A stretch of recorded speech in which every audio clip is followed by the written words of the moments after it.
그 현대인들의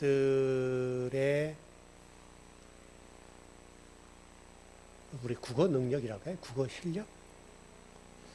이게 많이 현저히 떨어졌다고 그러죠.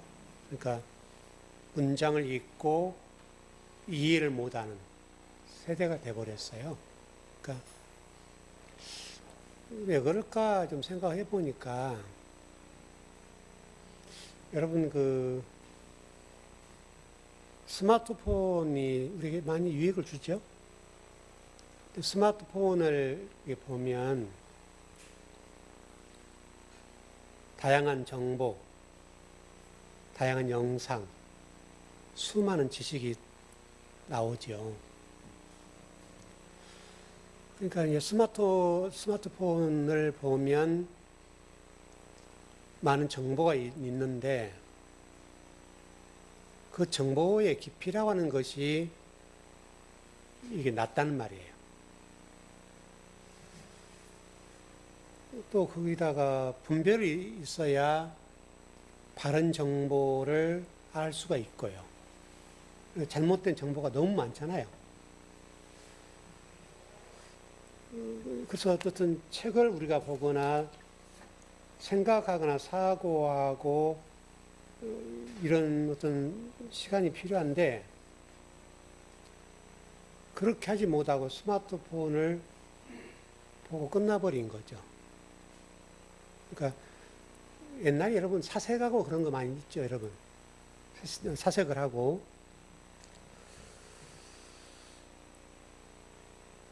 이제 그렇게 되다 보니까 분별력이 좀 말살되는 시대가 됐고, 그러니까 뭐랄까요, 좀 깊이 사유한다 할까요?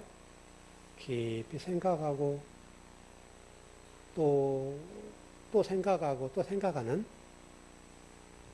그런 부분이 필요한데, 그러게 현대 문명이라고 하는 것을 함께 하는 우리 젊은 사람들과 사람들이 사유하거나 깊이 묵상하는 그것보다는 아주 뭐 기초적인 수준? 거기에 딱 이게 매몰되어 있다 할까요? 여러분, 특별히 성경을 봐보세요. 오늘 여러분 본문 잘 이해하실 수 있어요?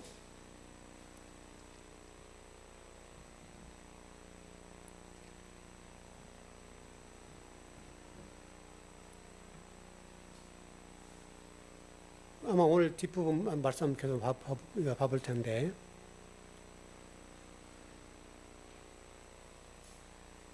특별히 성경 말씀은 또 다른 책보다도 더 어려워요.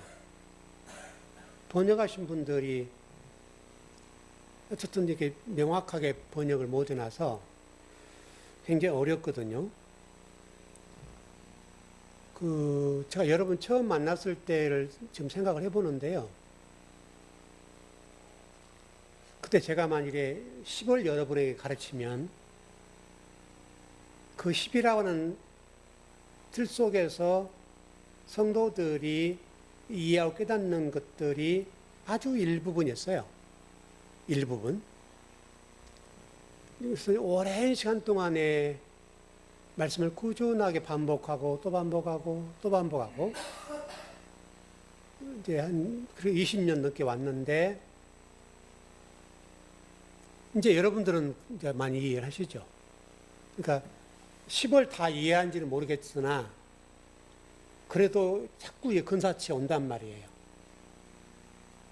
그건 굉장한 큰 복이죠. 그러니까 만일에 누군가가 저에게 어떤 대형교회에서 목사님이 성경을 좀 잘 가르친다면서요. 와서 좀 우리 교회에 와서 좀 일을 해 주십시오. 설교를 해 주시라고. 또 뭐 담임을 해달라고 예를 들어 그렇게 얘기한다 합시다. 그럼 못할 것 같아요. 큰 교회라고 하는, 대형 교회라고 하는 그것은 뭐 욕심이 날지 모르지만 그러나 여러분의 수준까지 끌어올리려고 하는 시간을 생각을 해보면 너무 힘들어요. 여러분도 힘들지만 저도 여러분들에게 끌고 가야 되고 그 올라오는 여기까지 올라오기까지 또 어떤 곳에 가서 그거를 해야 된다고 한다면 제가 지칠 것 같아요. 제가. 왜냐하면 쉽지 않으니까 이게. 물론 그건 저의 역량의 문제라고 할 수 있겠는데 그걸 어떻게 하면 더 쉽게 잘 알아들 수 있도록 해야 되겠는데 이제 그거는 제가 잘 못하는 것 같기는 해요. 제 역량이 부족하니까. 그것을 또 하라고 한다면 왜 쉽지 않아요. 여러분에게는 이제 뭐 말씀을 전해도 거의 알아들으니까 괜찮은데 그런 거죠, 그런 거.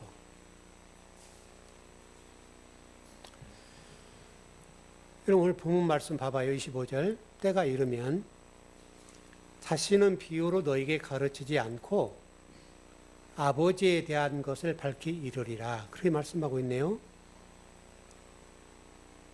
근데 이 비유로 가르치지 않겠다. 그리고 밝혀 주시겠다고 말씀하셨는데 그게 언제냐 이거예요. 그게 언제냐. 비유로 너에게 이르지 않는다. 그런데 실질적으로 여러분 예수 말씀하신 것들이 전부 다 똑같았죠. 비유로 거의 말씀 많이 하셨단 말이에요.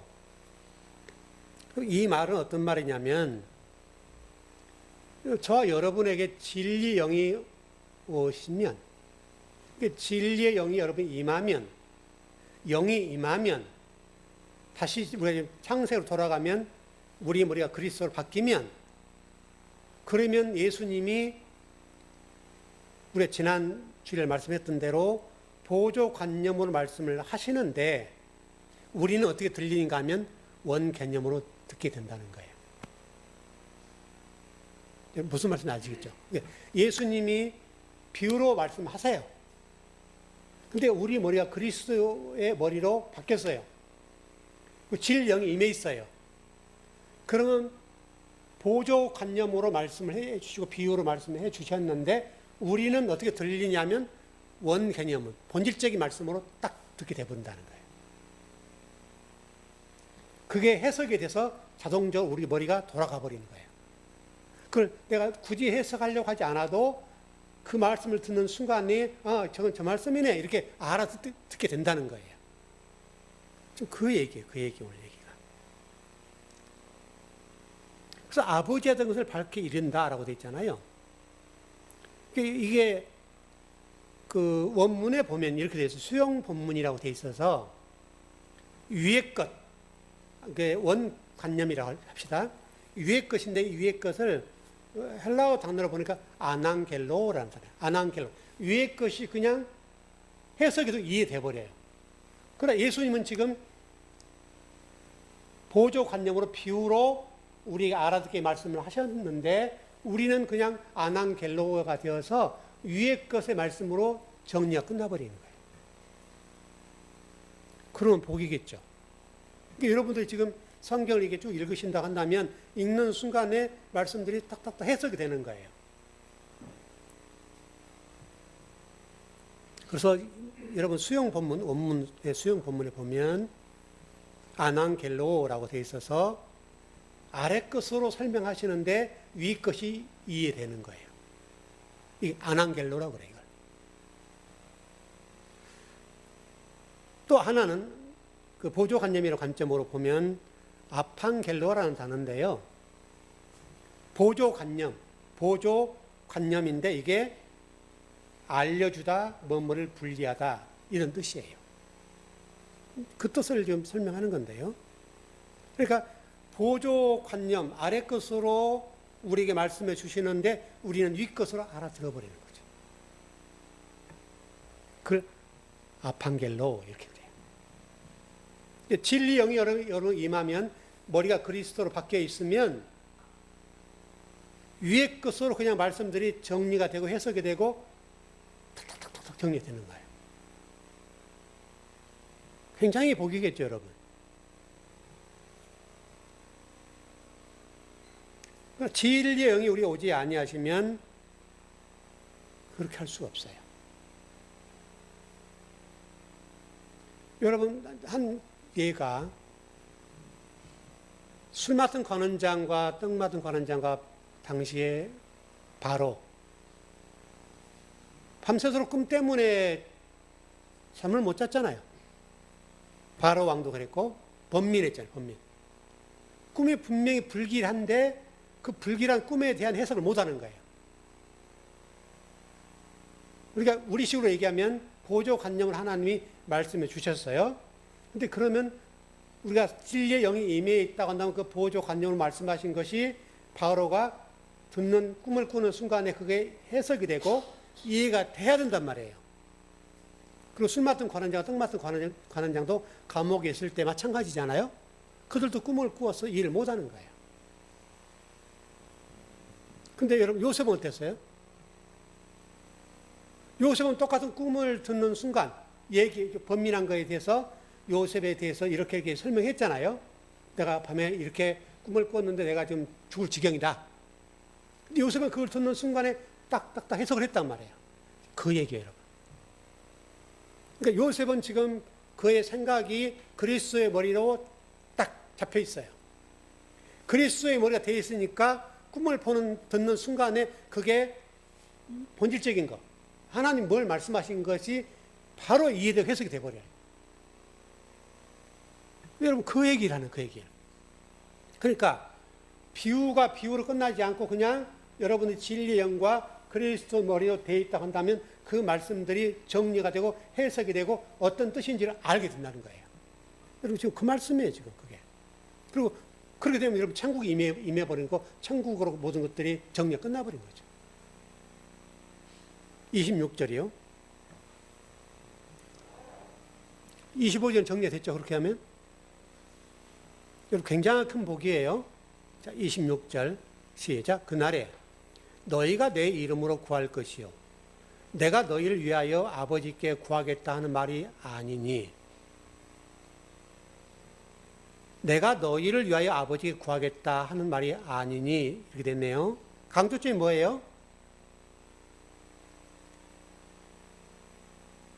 내가 그날에 너희가 내 이름으로 구할 것이요 내가 너희를 위하여 아버지께 구하겠다는 말이 아니니. 뭔 말이에요, 이게? 간단하게 정리하면 너희가 내 이름으로 구할 거야, 그 말이에요. 그냥 번역이 복잡하죠. 우리 한글인데도 못 알아듣겠잖아요, 이게. 그렇게 번역해서 얼마나 편하고 좋아요. 너희가 내 이름으로 구하게 될 거야, 이렇게 하면 얼마나 좋아요. 근데 그게 언제라고요? 그날에 너희가 내 이름으로 직접 구한다, 그 말이거든요. 그 말을 이렇게 해놓은 거예요, 지금. 여러분 로마서 8장 34절 가봐요.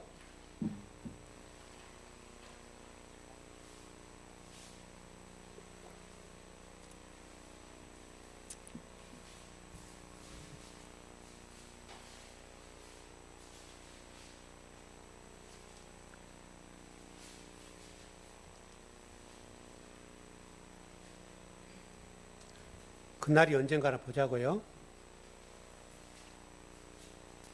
로마서 8장 34절.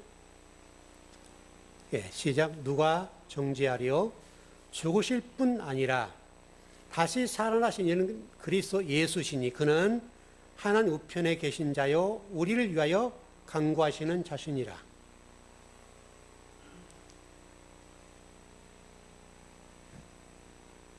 하나만 더 볼까요? 뭐 여러 용례가 있는데 요한 1서 2장 1절입니다.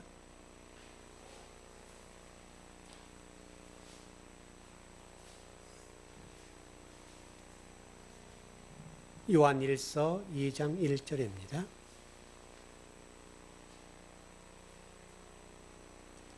예, 시작. 나의 자녀들아 내가 이것을 너에게 쓰면 너희로 죄를 범하지 않게 하려 함이라. 만일 누가 죄를 범하여도 아버지 앞에서 우리에게 대언자가 있으니 곧 의로우신 예수 그리스도시라. 이제 대언자 또는 중보자. 이 말이잖아요. 대언자라는 개념도 되고, 뭐 중보자 똑같은 개념이에요. 뭐 여러분들 그러지 않겠지만, 대부분 그리스도인들이 중보자를 어떻게 이해하는가 하면, 저 우주 밖에 계신 어떤 한 분, 그분이 어떻게 한다고요? 여러분 한 사람 한 사람들을 위해서 중보하는 사역을 하신다. 이렇게 이해하는 본문이에요, 이 본문이. 그래서 그렇게 되면 이게 참 예수님과 굉장히 멀리 있는 거죠. 아까 우리 26절이었죠. 내가 너희를 위하여 아버지께 구하겠다.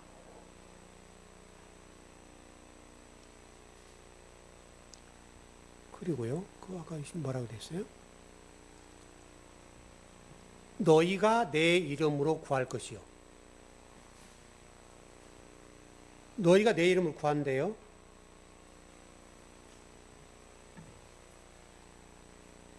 제가 그 기도라는 말을 좀 설명을 드렸는데, 기도라고 하는 것은 딱 한마디로 정리하면 하나님 아버지의 원하신 것을 기도하는 것. 그게 기도예요. 기도.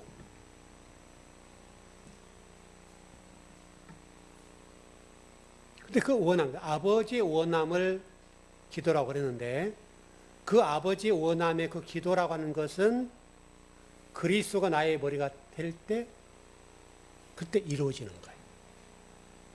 그때. 그리스도가 나의 머리가 되면, 나의 머리가 아버지, 그리스도의 머리가 되면, 누구 이름으로 구한다고요? 그리스도 이름으로 구하게 된다. 성경 원리는 너무 간단한 거예요. 여러분이 그리스도 머리로 바뀌면 그냥 기도하는데 그게 아버지에게 그리스도 이름으로 구하게 돼버리는 거예요. 왜? 그분이 나한테 와 계시잖아요. 그러니까 예수 그리스도 이름으로 구하게 된다 이거예요.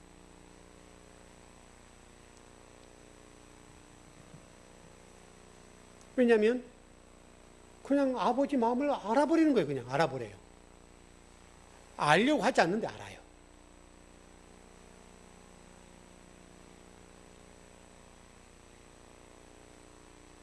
(27절)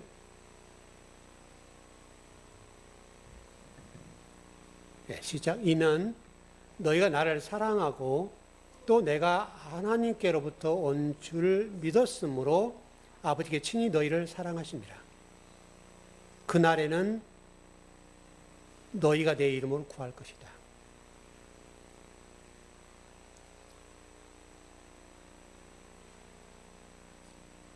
그래서 그 이름으로 서로 사랑이 된다. 그 얘기인데, 그래서 이제 필레오라는 단어가 나오네요. 뭐 아가페나 뭐 필레오 다 비슷비슷합니다만은 하나님 쪽에서 사랑은 아가페라는 사랑이고요. 우리 인간의 입장에서는 필레오 사랑이 합니다. 그 어르신들 제일 관심이 뭐예요? 연세 많으신 분들의 관심. 건강이죠. 건강이죠. 우리 즐거운 교회의 관심은 뭐예요? 하나님 말씀. 그거밖에 없잖아요. 우리 교회가 뭐 다른 거 있어요? 우리 교회의 관심은 하나예요. 오직 하나님의 말씀. 우리 교회가 뭐 다른 게 뭐가 있어요? 아무것도 없어요. 아무것도. 내세울 게 뭐가 있어요? 하나도 없어요. 하나도. 아무것도. 뭐 어떤 교회들은 선거 이렇게 모여서 밥도 먹고 놀기도 하고 그러기도 하고 저러기도 하고. 우리 교회는 뭐 그런 것도 없고 저런 것도 없고 그냥 말씀만 배우는 거잖아요. 근데 이 말씀 공부가 가장 어려운 사역이에요. 이 사역이. 오히려 막 친교 쪽에 가깝고 하면 그건 쉬워요. 그건 이거만 했으면 되잖아요. 마음만 했으면 되고. 우리 교회는 오직 말씀이고 그 말씀의 중심은 그리스도죠. 그리스도 외에는 하나도 없죠.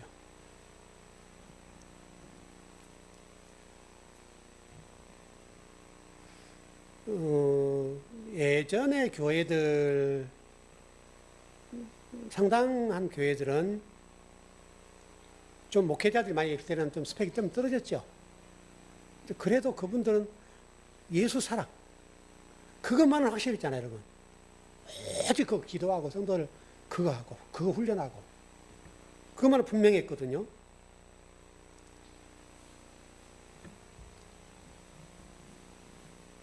근데 지금 요즘 물론 이제 그 사역의 다양성이 인정됩니다만은 다양성 속에 놓쳐버린 것은 말씀이에요. 그리스도가 없는 경우가 너무 많아요. 그 교회가 친교 모임 정도로 흘러가는 경우가 너무너무 많아요. 너무 안타까운 일인데 아마도 뭐 어떤 교회들 보면 뭐 초대교회로 돌아가죠. 초대교회라는 이름도 있고요. 초대교회로 돌아가자는 말이 뭔 말인지 알고 하는지는 모르겠지만 초대교회라고 하는 것은 여러분 죽음을 각오하고 신앙생활 하는 거예요. 그때 당시에는. 쉽지 않아요. 그게 여러분 당시에. 28절. 이 본문이 좀 어렵기도 하고 조금 중요한 본문이에요. 자, 28절. 시작. 내가 아버지에게서 나와 세상에 왔고 다시 세상을 떠나 아버지께로 가노라 하시니. 굉장히 짧은 문장이잖아요. 근데 어마어마한 말씀이에요. 내가 아버지께로 나와 세상에 왔고 다시 세상을 떠나 아버지로 간다. 예수님 자신의 죽음 얘기를 하고 있는 거잖아요.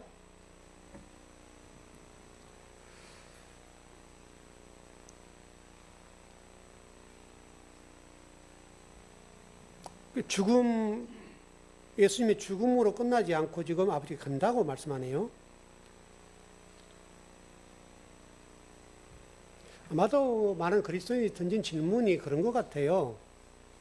나는 어디서 왔고 나는 어디로 갈까? 이게 가장 궁금한 것 같아요. 그리고 왜 우리는 사는가?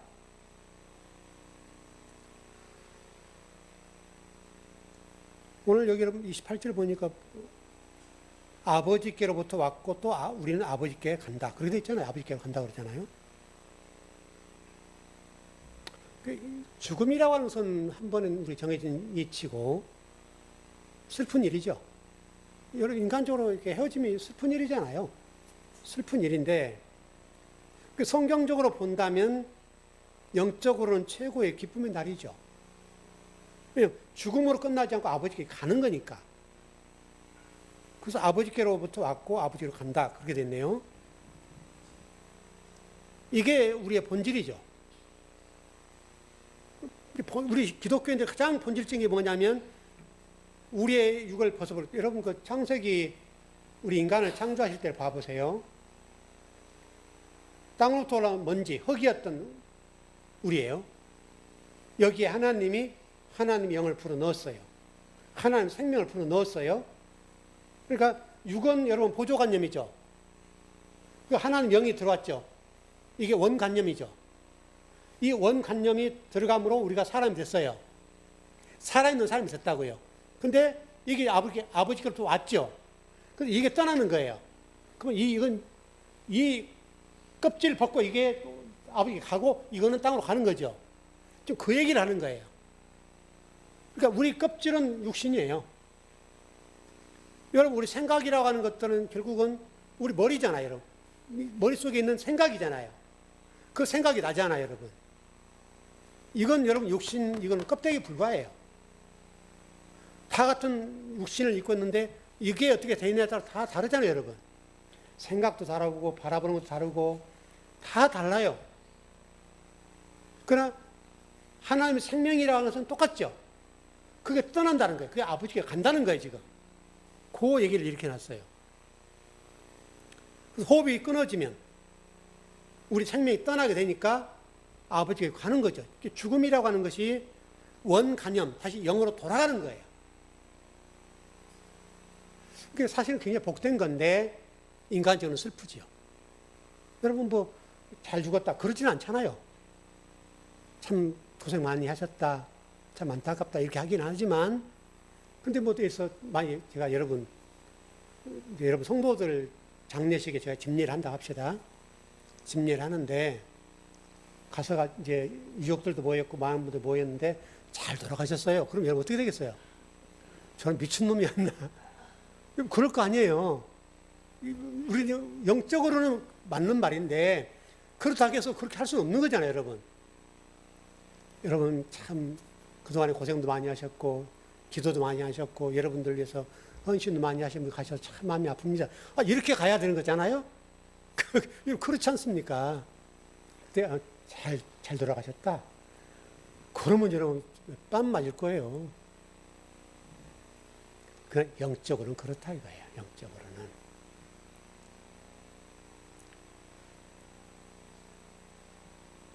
저와 여러분은 이제 그 날이 올 것이다. 그 말이고요. 자, 29절, 30절 가봐요.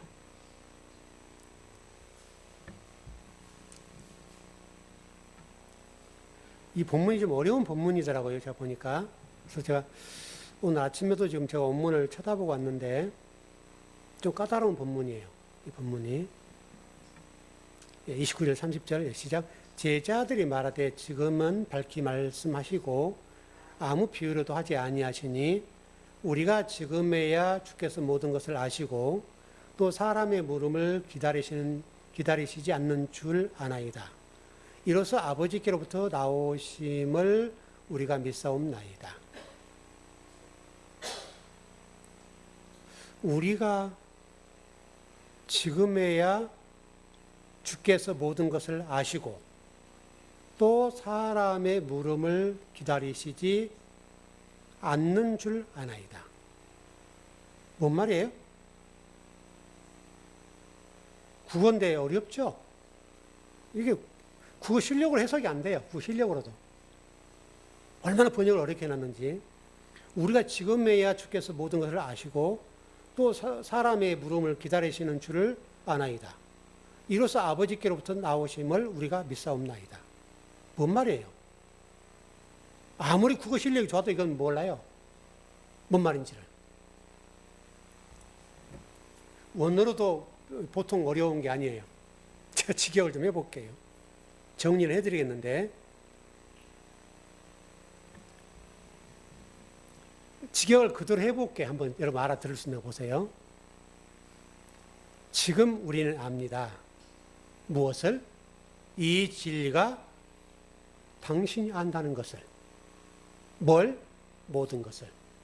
그리고 우리에게는 필요 없습니다. 뭔 말이에요? 골치 아프죠? 머리가 아프죠? 무슨 이야기인지 모르겠어요. 이건 이제 제가 풀어야 되는 거예요. 좀 이제 풀어서 설명을 드릴게요. 우리는 이제 압니다. 당신의 모든 것을 아는 그 전에 사람들이 묻습니다. 당신은 메시아입니까? 선지자입니까? 도대체 무엇입니까? 그 질문이에요. 이렇게도 모르겠죠. 그래서 더 풀어봐야 돼요. 계속 푸는 거예요. 그런데 지금은 사람이 당신을 물을 필요가 없다는 것을 명명백백하게 이제 제자들이 하는 이야기가 뭐냐면 이로써 하나님께로부터 나오신 우리가 믿습니다. 이것도 뭔 말인지 모르겠죠. 그러니까 이렇게 풀어야 돼. 이제 정리를 해도 이렇게 좀 어려워요. 그래서 참 성경이 글쎄 어려워 이게.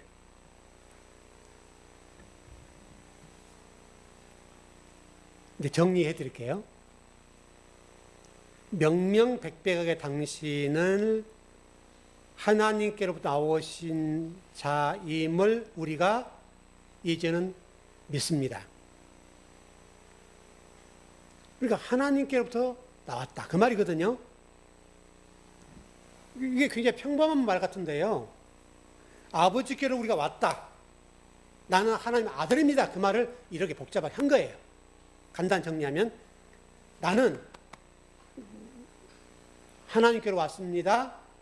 하나님의 아들입니다. 이 말이고 예수님이 지금 하신 말씀이잖아요. 예수님께서 말씀하세요. 나는 하나님께로 왔다. 그리고 나는 하나님의 아들이야. 요 말을 하신 거예요. 그 고백을 지금 제자들 앞에 하는 거거든요.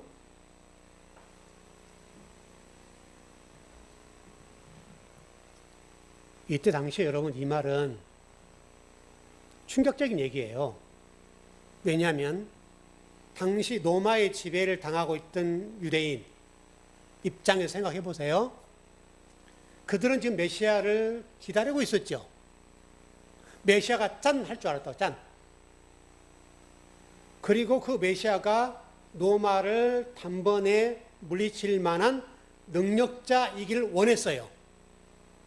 여러분 그러지 않겠습니까? 그래서 모든 유대인들이 그런 메시아를 고대하는 거예요. 근데 예수님 어디에 오셨어요, 근데요? 가장 초라하게 나사렛에 태어나셨어요. 자, 지난 금요일 말씀드렸는데, 여러분, 나사렛은 여러분, 그 당시에 유대인들은 나사렛이라는 동네를 몰라요. 그러니까 예루살렘에 태어났다고 한다면 유대인들이 와 했을 거예요. 근데 이름도 없는 나사렛에 태어났다고요. 그래서 여러분 성경에 보면 갈릴리 나사렛 이렇게 해요. 예수님 태어난 거에 대해서. 지난 금요일에 공부했어요. 그러니까 나사렛이라는 동네를 모르니까 갈릴리를 집어넣은 거예요. 쉽게 설명하면 우리는 인수동에 살잖아요. 그러니까 서울 사람들, 저 강남 사람들한테 우리 뭐 수유리 살아, 인수동 살아 하면 그 사람 알아들어 못 알아들어요. 그 서울이에요? 이를 묻는단 말이죠. 아, 그 강북구예요. 그러면 전동네 이렇게 되는 거예요. 그 강북구에 인수동이나 수유동이에요. 그러면 어느 그저 변두리 그렇게 이해한다고요 지금. 그 장면이에요. 강남 사람들에게 인수동이라 수유동이라는 얘기를 하면 못 알아들어요. 그 당시 사람들도 예수님이 태어난 장소가 나사렛이라고 한다면 몰라요. 성경이 그래서 갈릴리 나사렛. 갈릴리는 북쪽이니까 알아요. 그래서 갈릴리란 우리 시간은 강북구 그 말이에요. 그래서 지난 금요일 이런 공부를 했잖아요. 삼손이 나시린이라고 그랬잖아요. 나자르라는 히브리어인데요. 이 나자르라는 단어가 나시린으로서의 단어인데 이 단어가 예수님이 말씀하시기를 나는 포도나무에 너희는 가지니 이렇게 말씀했잖아요. 그런 것처럼 포도나무라는 단어가 뭐냐면 나자르라는 단어예요. 포도나무라는 단어가 나자르라고, 나자르. 그러니까 나시린이라는 단어가 똑같다니까요, 여러분. 그럼 예수님도 나시린이라는 말이거든요. 그래서 한글로 보면 여러분 기억, 나자, 니엇, 니은, 지읒, 니을. 나자르라는 단어, 나시리라는 단어와 포도나무라는 단어가 똑같고 그 다음에요 나사렛이라는 단어도 똑같은 거예요. 나사렛으로 번역이 됐지만 실질적으로는 나자렛이에요. 똑같아요. 단어가 똑같은 단어예요. 예수님이 태어난 장소가 나사렛이라는 거예요. 나자렛. 여러분 유대인들 입장에서 메시아를 기다리고 지금 로마를 하루아침에 정복할 만한 그런 메시아를 기다리고 있는데 총구석에 태어나셨단 말이에요. 근데 여러분 그 사람들이 예수님을 메시아를 믿겠어요? 안 믿겠어요? 안 믿죠, 여러분. 콧방귀도 안 끼는 거예요. 그러니까 지금 예수님께서 지금 오늘 앞에서 말씀드렸던 요한복음 16장 29절 30절에서 말씀하고 이 말씀 이 번역본으로 이해를 못하지만 나는 하나님께로 왔다. 난 하나님의 아들이야. 요 얘기를 힘주어 말씀하시는 것은 이유가 있는 거예요. 그리고 그 당시로는 그들에게는 혁명적인 메시지예요. 유대인들에게나 당시에 이 공동체에게는 예수님 말씀하셨던 나는 하나님께 왔어 이 말, 그리고 난 하나님의 아들이야. 이 말은요, 그 유대인들과 종교 지도자들에게는 너무나 충격적인 얘기예요. 무슨 말씀 이해되시죠? 그래서 이 본문이 중요하다는 거예요. 본문이. 나는 하나님의 아들이야. 하나님께 왔어. 이 고백을 하는 거예요.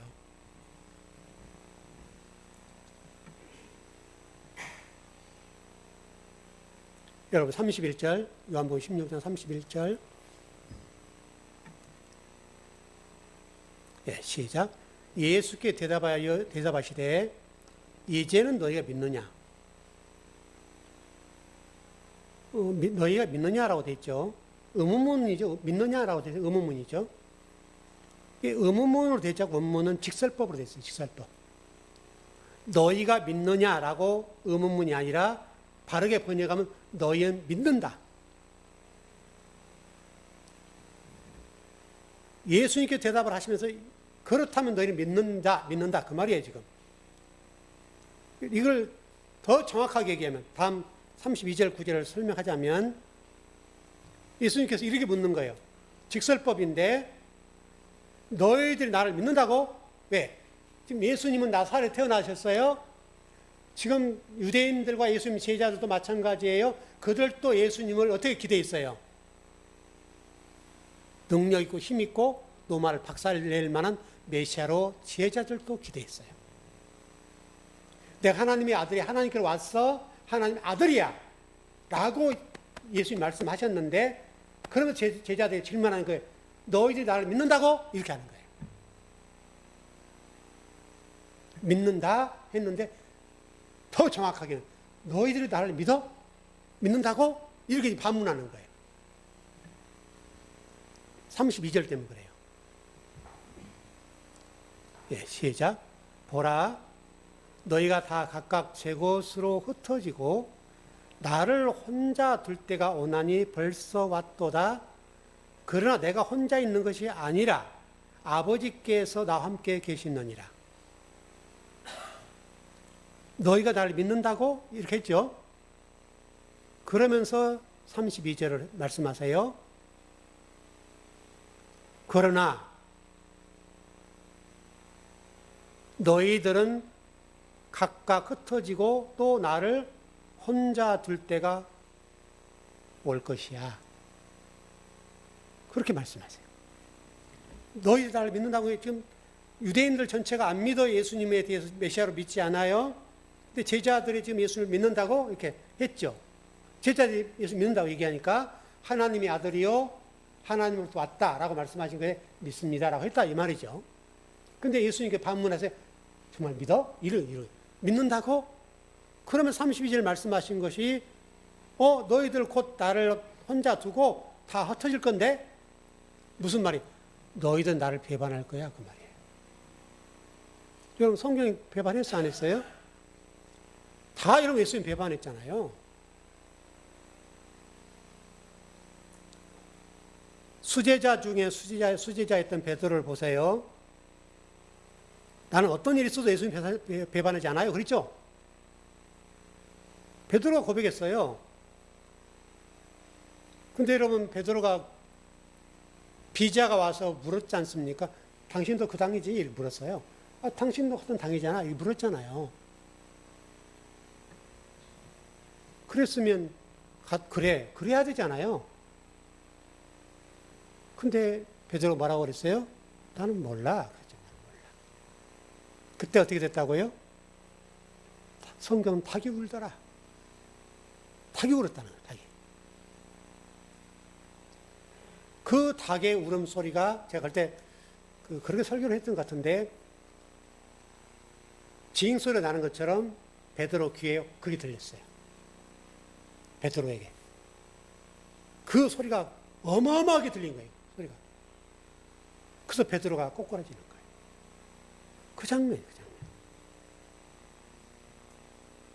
그러니까 지금 우리들에도 같은 질문인데 우리들이 신앙생활을 해가고 있고 우리가 지금 진리의 말씀을 배워가고 있습니다. 그런데 우리가 똑같이 제자들에게 묻는 것처럼 물으신다는 거예요. 너희들은 어떤 일이 닿더라도 나를 믿느냐? 그리고 어떤 상황이 온다 하더라도 나를 배반하지 않을 수 있느냐? 묻는 거예요. 적어도 우리 즐거운 교회에서 신앙생활을 하신 분들이라고 한다면 어떤 일이 닿더라도 목에 칼이 들어도 생명의 경각이 닿더라도 이 고백을 해야 돼요. 베드로처럼 비자 앞에서 예수님을 부인하고 나도 아니라고 했을 때 그 소리가 어마어마하게 닭의 울음소리가 그냥 베드로의 귀에 징처럼 들려왔던 것처럼. 그래서 베드로가 꼬꾸라지잖아요. 그래서 여러분 그 예루살렘 근처에 가면 베드로를 기념해서 그 닭을 십자가처럼 세워놓은 교회 있죠, 여러분. 그 교회가 있습니다. 통곡한 거죠, 베드로가. 저는 우리 즐거운 교회는 그런 교회라고 생각합니다. 그래서 한 사람의 목사로서 행복한 거죠. 여러분을 그동안에 여러분도 따라오시는 동안에 힘드셨고 저 역시도 마찬가지 여러분들이 여기 올라오시기까지 가르치는 동안에 저야 또 안 힘들었겠어요? 이렇게 해야 되나 말해야 되나 그냥 수준을 낮춰서 해야 되나 말아야 되나 전들 왜 갈등이 없었겠어요? 또 와서 물어보고 질문하고 또 대들고 그거 아니잖아요? 막 이렇게 할 때 얼마나 저도 고민이 많았겠어요. 그래서 제가 굽히지 않고 여기까지 걸어왔던 것은 여러분들이 한 사람 한 사람들이 이런 상황에 왔을 때 어떤 일이 닿더라도 예수 그리스도를 주님으로 고백하는 그거. 그 하나가 저에게 상이잖아요. 여러분의 상이지만.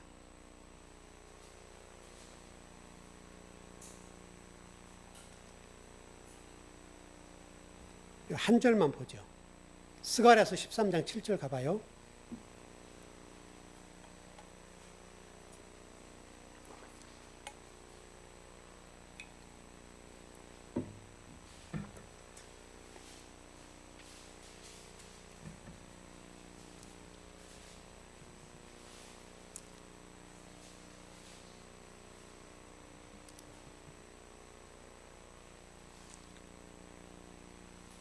스가랴 13장 7절.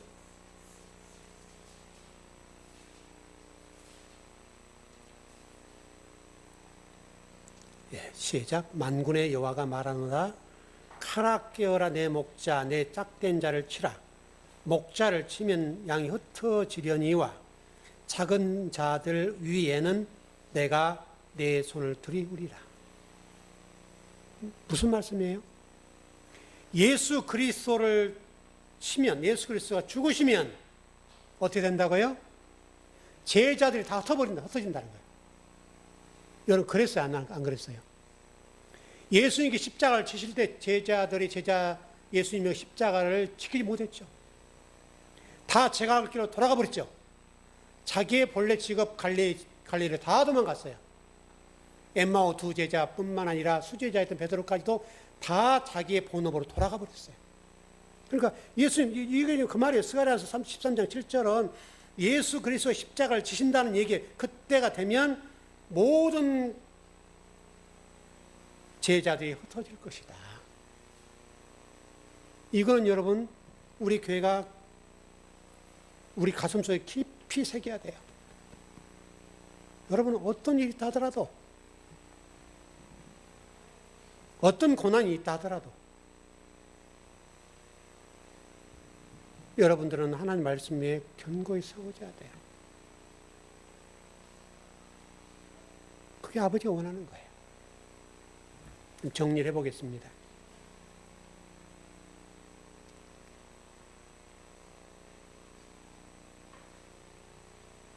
한 주 아마 더 남아있는데 암호해독 거기 이렇게 돼 있는데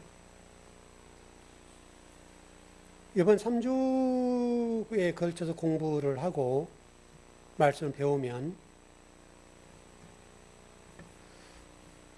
조금 더 한 단계 우리가 업그레이드해서 여러분 설교를 들을 때 이해가 좀 잘 되고 다시 설명하면 예수님이 제자를 말씀하셨던 것처럼 설령 제가 여러분들의 비유로 말씀을 드린다 하더라도 그 비유를 듣는 순간에 그게 원 개념으로 이해되고 원래 하나님 말씀하셨던 말씀으로 들려지는 복이 있다면 최고의 복이죠. 제가 여러분들에게 좀 이렇게 낮춰서 한다 하더라도 그게 들려지고 또 설령 제가 여러분 조금 어렵게 여러분 성경을 제가 아무리 해석을 쉽게 하려고 해도 어렵잖아요. 저도 막 머리가 아파요. 이게 해석을 해놓고 이게 뭔 말이냐 이게. 국어가 어려워요. 국어가. 번역을 원문 그대로 해보고 또 해서 직역을 해보고 다 하는데 지금 해놓고 뭔 말인지 모르겠어요. 여러분 그러잖아요. 그래서 그걸 제가 또 여러분 알아듣기 위해서 그걸 또 이렇게 글러서 이렇게 이해되게 드리는데 그 풀어드린 그것을 잘 이해만 하면 얼마나 좋겠어요, 여러분. 여러분들은 정말 복이잖아요. 저는 뭐 그거 하나를 정리하려고 얼마나 몸부림치겠어요. 왜냐면 이게 아무리 원문 쳐다본다고 해서 이렇게 되는 게 아니고요. 그 원문을 직역을 한다 하더라도 뭔 말인지 모를 때 많아요. 그냥 한글이 어려워, 한글이. 너무나 어려워요. 그걸 다시 정리해서 여러분 전해드리는데 이후로 우리가 말씀을 들을 때 그게 좀 더 분명히 왔으면 좋겠어요. 그렇게 된다면 참 복이겠죠. 그런 복이 넘치길 바랍니다.